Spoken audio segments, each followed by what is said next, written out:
mengucap syukur sekali lagi untuk hari yang baru yang Tuhan berikan. Kami percaya bahwa hari yang baru, rahmat-Mu selalu baru. Dan juga Tuhan memberi kesempatan kepada kami untuk terus menggenapi visi Tuhan di bumi. Kami mau mendengarkan firman-Mu, Roh Kudus berbicara secara pribadi kepada kami dan menolong kami tidak hanya mendengar tapi juga dapat melakukannya. Terima kasih Tuhan, datanglah kerajaan-Mu, jadilah kehendak-Mu dalam hidup kami, seperti di surga. Di dalam nama Tuhan Yesus Kristus, haleluya, amin. Bapak Ibu Saudara, kita membahas tema yang baru di bulan Juli, yaitu Pursuing Holiness, yang mengejar kekudusan. Saya review sebentar. Dalam lingkungan Rock Ministry tahun 2025 dideklarasikan sebagai the year of preparation atau tahun persiapan ya. Ayat yang diambil itu dari Yesaya 40 ayat 3 sampai 5. Nah, sejak bulan Januari ayat ini dibagi dalam tema-tema besar dan tema-tema yang lebih praktikal di setiap bulan dan minggunya. Ya, kita ingat bahwa di bulan Januari sampai Maret kita membahas tentang clearing the path ya. Bagaimana kita dibersihkan ya dari kepahitan dan berbagai problem emosi yang dapat menjadi pintu masuk dosa itu melalui rekonsiliasi dan pengampunan. Lalu kita juga membahas tentang leveling the mountain ya, meratakan gunung. Dalam hal ini gunung kesombongan, pementingan diri, melalui kerendahan hati dan hidup tanpa pamrih, itu di bulan April sampai Juni kemarin. Nah, di bulan Juli ini kita membahas tentang building the highway of holiness ya, membangun jalan raya kekudusan. Nah, kita dapat membangun jalan raya kekudusan jika kita telah membersihkan jalan hidup kita dari berbagai kepahitan dan meratakan gunung-gunung kesombongan dan egoisme kita. Ayat emas untuk tema ini adalah Ibrani 12 ayat 14. Berusahalah hidup damai dengan semua orang dan kejarlah kekudusan. Sebab tanpa kekudusan tidak seorang pun akan melihat Allah. Nah, sedangkan tema minggu pertama bulan Juli ini adalah The Call to be Holy, panggilan untuk hidup kudus. Saya mengambil ayat renungannya pagi hari ini dari 1 Petrus 1 ayat 13 sampai 16. Sebab itu siapkanlah akal budimu, waspadalah dan letakkanlah pengharapanmu seluruhnya atas kasih karunia yang dianugerahkan kepadamu pada waktu penyataan Yesus Kristus. Hiduplah sebagai anak-anak yang taat dan jangan turuti hawa nafsu yang menguasai kamu pada waktu kebodohanmu. Tetapi hendaklah kamu menjadi kudus di dalam seluruh hidupmu, sama seperti Dia yang kudus yang telah memanggil kamu, sebab ada tertulis, kuduslah kamu sebab aku kudus. Bapak Ibu Saudara, mari kita lihat terlebih dahulu apa arti kata kudus. Ya, dalam bahasa Ibrani, kudus itu adalah kadosi atau kados. Ya, itu artinya berarti memisahkan, menjadi kudus, menguduskan diri sendiri, menyatakan kudus. Kata kerja ini dalam bentuk sederhana menyatakan tindakan pemisahan dari dan untuk, ya, dipisahkan dari kenajisan untuk dikhususkan bagi Allah. Misalnya memisahkan seseorang atau sesuatu dari kenajisan untuk dipersembahkan kepada Allah, untuk dipakai oleh Allah. Ya, kita menerima pengampunan, dipisahkan dari dosa, ya, dari kepahitan kita, dari kemarahan, agar kita layak berdiri di hadapan Allah. Nah, bahasa Yunani kudus itu adalah hagios, dari kata hagos ya, dari kata yang artinya sesuatu yang mengerikan, tapi kemudian menjadi sesuatu yang berguna dipakai Allah, dipisahkan, berbeda dari yang lain atau dibuat berbeda dari yang lain.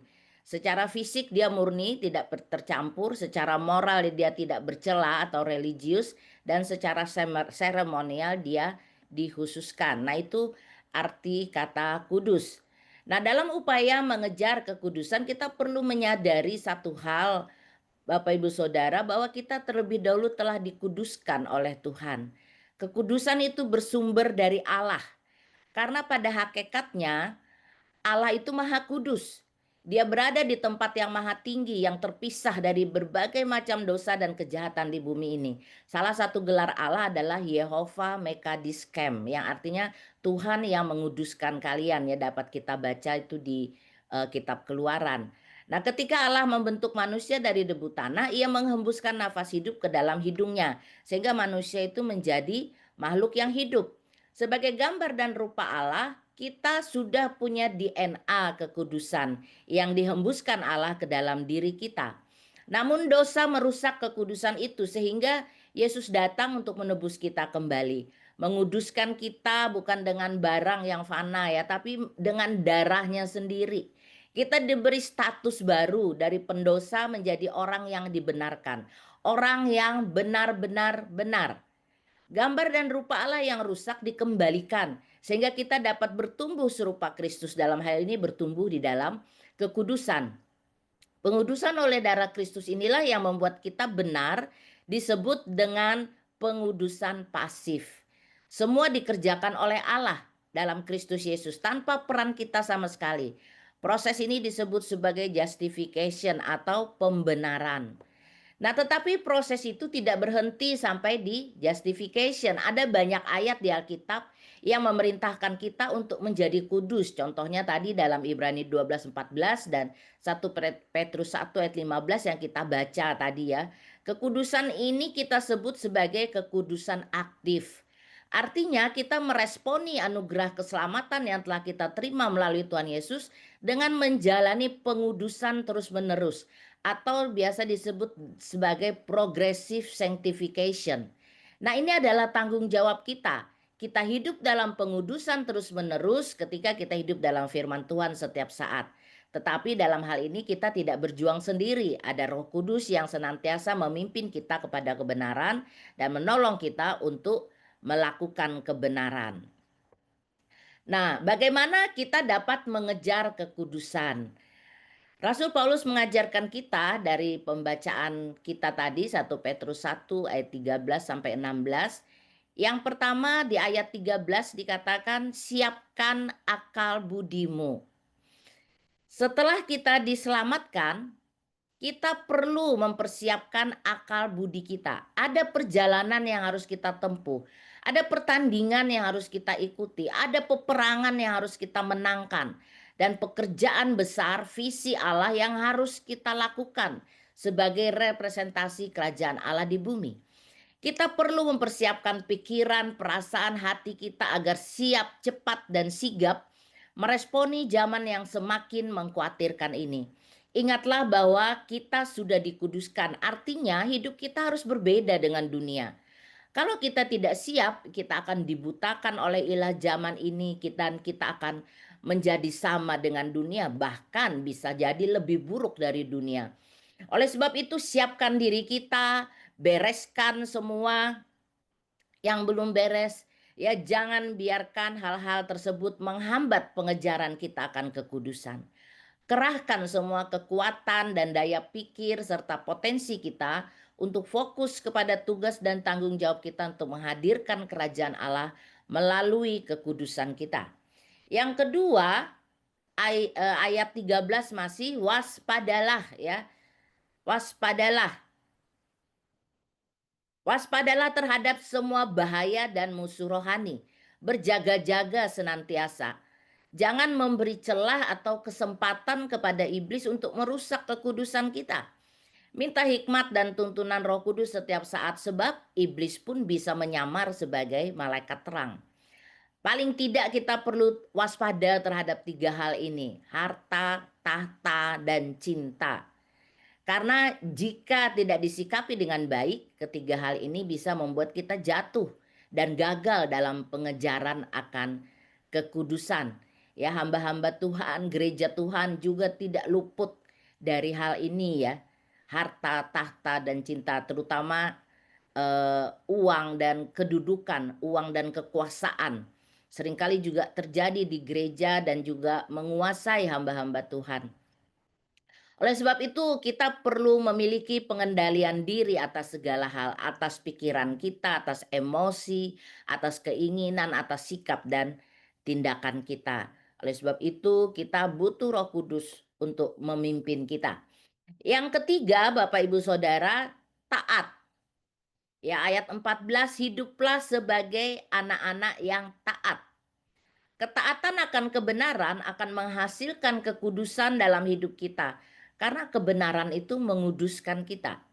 Nah, mari kita bangun karakter ketaatan dalam hidup kita.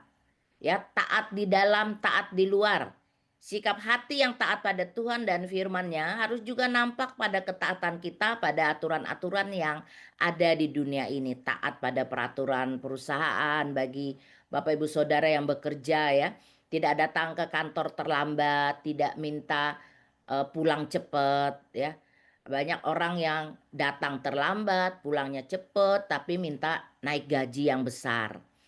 Nah, taat pada aturan lalu lintas, taat pada komitmen pelayanan, taat pada hal-hal yang nampaknya kecil dan sederhana. Ya, kita harus punya komitmen. Saya tidak mau berkompromi dengan ketidakbenaran, sekalipun saya hanya seorang diri yang berdiri di jalur itu. Nah, ketaatan itu harus menjadi integritas. Sekalipun tidak ada yang melihat, kita tetap mau taat karena itu sudah menjadi karakter kita. Yang keempat, Bapak Ibu Saudara, jangan turuti hawa nafsu. Ya, ayat 14. Jangan turuti hawa nafsu yang menguasai kamu pada waktu kebodohanmu. Kita semua pernah bodoh ya, karena ketidaktahuan atau ketidakmengertian kita akan kebenaran. Dan dalam kebodohan kita, kita membiarkan hawa nafsu menguasai hidup kita. Hawa nafsu itu hasrat untuk hidup suka-suka, sombong. Tidak ada hukum yang dapat mengatur dia.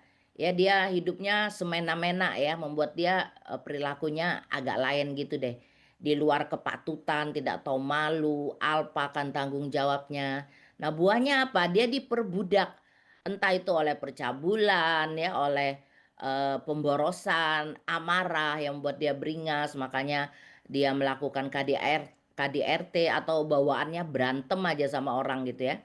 Diperbudak oleh narkoba, judi, miras, ya atau uang yang membuat dia lalu mencuri, korupsi dan lain-lain. Namun setelah kita dibenarkan dan menjadi milik Kristus, Alkitab mengatakan kita harus menyalipkan daging dengan segala hawa nafsu dan keinginannya. Berilah diri kita dipimpin oleh Roh Kudus setiap saat karena hawa nafsu adalah perbuatan daging yang ada di dalam kita, bukan dari luar ya. Kita perlu lawan, matikan setiap saat dengan pertolongan Roh Kudus. Nah, ayat 15-16, maaf saya agak flu ini. Ayat 15-16, tetapi hendaklah kamu menjadi kudus di dalam seluruh hidupmu sama seperti Dia yang kudus yang telah memanggil kamu. Sebab ada tertulis, kuduslah kamu sebab aku kudus. Nah, mungkinkah kita mempraktekkan ayat 15 sampai 16 ini Bapak Ibu Saudara? Karena banyak orang Kristen tidak yakin bahwa ia akan menjadi kudus seluruh hidupnya sama seperti Yesus Kristus. Ini sesuatu yang mustahil untuk dikerjakan. Saya kan bukan Tuhan. Saya kan masih terdiri dari darah dan daging. Saya masih injak bumi gitu ya. Banyak sekali alasan yang diberikan. Dan pastinya Yesus juga tahu bahwa kita masih manusia. Tapi kenapa dia memberikan perintah ini kepada kita? Hendaklah kamu menjadi kudus, kejarlah kekudusan. Ya, saya percaya bahwa Tuhan memberikan perintah kepada kita bukan untuk membelenggu hidup kita, tapi justru untuk melindungi kita. Memang orang Kristen terlebih suka mendengar khotbah tentang berkat, tentang mujizat, ya tentang janji-janji Tuhan. Tapi tidak suka mendengar khotbah tentang hidup kudus, tentang tanggung jawab iman kita di bumi ini. Karena itu dianggap sebagai sesuatu yang sulit, berat, bahkan mustahil untuk dilakukan. Nah, bagaimana kita meresponi firman Tuhan, perintah Tuhan yang memanggil kita untuk hidup kudus? Sebagai warga kerajaan Allah, tentu kita tidak boleh dan tidak bisa melawan perintah raja kita. Ada tiga hal yang dapat kita jadikan dasar agar kita dapat meresponi panggilan Tuhan untuk hidup kudus. Yang pertama, kita bergantung pada anugerah Allah. Kita telah dibenarkan hanya oleh anugerah Allah. Kita tidak sanggup atau tidak mampu membenarkan diri kita sendiri. Nah, Allah yang sama, dialah melalui Roh Kudus yang akan terus mencurahkan anugerahnya bagi kita menjalani proses pengudusan hidup kita. Mari kita yakin sepenuhnya bahwa Ia yang memulai pekerjaan yang baik di dalam kita, Ia akan meneruskannya sampai pada akhirnya. Amin, Bapak Ibu Saudara.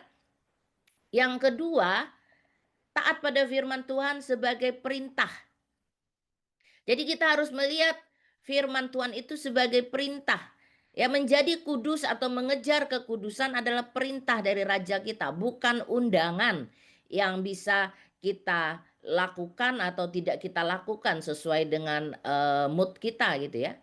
Nah, jika kita mengasihi Allah, maka kita akan menaati perintah-perintahnya. Perintah-perintahnya itu tidak berat. Itu yang Alkitab katakan. Artinya dapat dilakukan. Roh Kudus memampukan kita untuk melakukannya. Dan semuanya itu adalah untuk kepentingan kita. Yang ketiga, kita mengikuti teladan Yesus. Meskipun kita tidak pernah dapat menyamai dia. Jika kita mengatakan bahwa kita ada di dalam Kristus, maka kita hidup, maka kita wajib hidup sama seperti Kristus telah hidup. Nah, selama 33,5 tahun hidupnya di bumi, Yesus sebagai manusia telah menjadi contoh yang nyata bagi kita bagaimana hidup dalam kekudusan di tengah-tengah dunia yang sudah jatuh di dalam ketidakkudusan. Semakin kita intim dengan Tuhan Yesus melalui firman-Nya, semakin juga kita dapat bertumbuh di dalam karakternya. Nah, Bapak Ibu Saudara, apa yang kita sharingkan di breakout room? Dari keempat hal yang tadi saya jelaskan, yaitu siapkan akal budi, waspadalah, taat, jangan turuti hawa nafsu. Bagian manakah yang masih harus diubah dalam hidup Anda? Oh, saya selama ini ternyata tidak mempersiapkan akal budi saya. Hidup saya terlalu banyak mengalir gitu ya. Ikut arus aja. Atau saya kurang waspada, saya kurang berjaga-jaga. Ya, saya kurang memiliki kepekaan rohani ya terhadap berbagai macam cobaan, godaan, bujuk rayu iblis yang ada di sekitar saya. Kadang saya anggap itu sebagai berkat, ternyata itu jebakan Batman gitu ya dari iblis. Oh, atau saya masih terus bertumbuh dalam ketaatan dan saya seringkali menuruti hawa nafsu saya. Ya, mari kita saling mengaku, saling terbuka satu dengan yang lain dan saling mendoakan. Ya, Yakobus 5 ayat 16 bilang kita saling mengaku dan saling mendoakan itu supaya kita sembuh. Saya percaya bahwa tema-tema kita, saya berharap tema-tema kita tidak hanya sekedar menjadi tema-tema yang lalu begitu saja hanya untuk memenuhi kalender-kalender gerejawi, tapi betul-betul tema-tema itu boleh mengubah kehidupan kita. Kita alami apalagi di KGP ini tema-tema rock itu setiap hari ya kita renungkan, bukan hanya seminggu sekali, tapi setiap hari dan kemudian kita sharingkan. Saya berdoa karena ini juga pengalaman saya banyak sekali diubahkan melalui tema-tema yang kita dengar dan kita sharingkan setiap hari.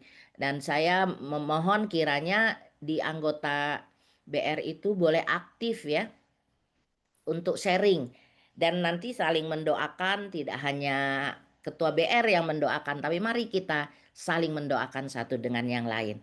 Nah, mari kita berdoa sebelum kita masuk ke dalam BR. Kami mengucap syukur untuk firman-Mu pagi hari ini yang memerintahkan kami untuk kami hidup kudus sama seperti Tuhan kami Yesus Kristus. Kami menyadari secara daging kami mungkin merasa ini perintah yang sulit untuk kami lakukan, tapi kami percaya bahwa Roh Kudus selalu ada dalam hidup kami. Tuhan memberi perintah kepada kami, tidak melampaui kekuatan kami. Tuhan tahu bahwa kami dapat melakukannya ketika kami punya komitmen yang kuat untuk terus mengejar kekudusan dalam hidup kami.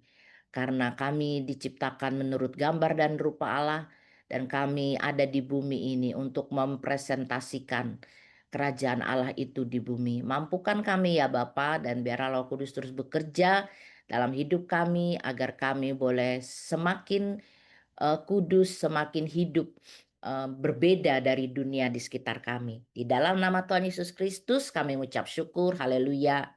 Amin.